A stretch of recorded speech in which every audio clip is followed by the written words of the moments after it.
लेकिन माहौल नहीं होता है ऐसा इंस्पायरिंग, एनकरेजिंग कि मम्मी-पापा नज़र आएँ रोज़ कुछ नया सीखते हुए, नई-नई चीज़ों के बारे में डिस्कस करते हुए।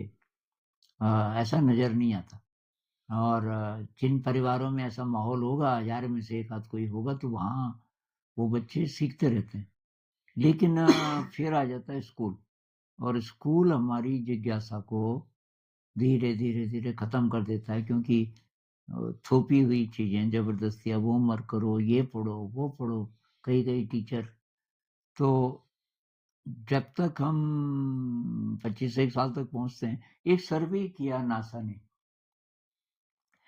कहते हैं कि जब अमेरिका का वो प्लान बना चाँद पे जाने का, तो उन्होंने एक वैज्ञानिक को हायर किया जो बहुत ही ज़्यादा क्रिएटिव था।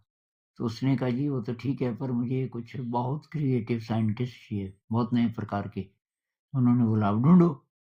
उनको बड़ी मुश्किल आई 5-7 में ढूँढने में। वो टेस्ट देते थे। खैर वो मिशन तो सक्सेसफुल हुआ। उसके बाद उसके दिमाग में ये सवाल रहा इस पूरे पूरे दौर में कि क्रिएटिविटी का लेवल इतना कम क्यों है?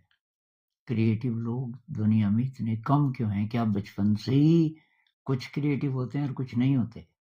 तो उसने सर्वे किया कुछ हज़ार बच्चों को लेके, और ये तो उसके रिज़ल्ट्स ये थे कि 5 साल तक हम 98% क्रिएटिव होते हैं। क्रिएटिविटी का लेवल इतना ज़्यादा होता है।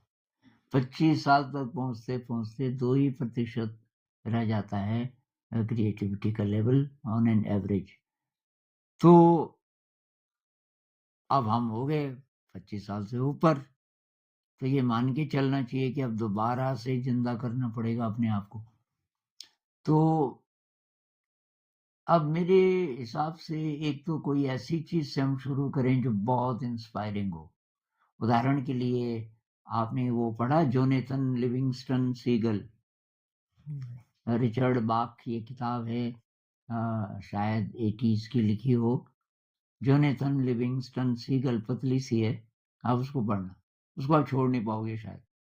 और एक अगर ऐसी चीज़ आपने पढ़ ली, उससे थोड़ा-सा जिज्ञासा बढ़ेगी। फिर आप कोई और चीज़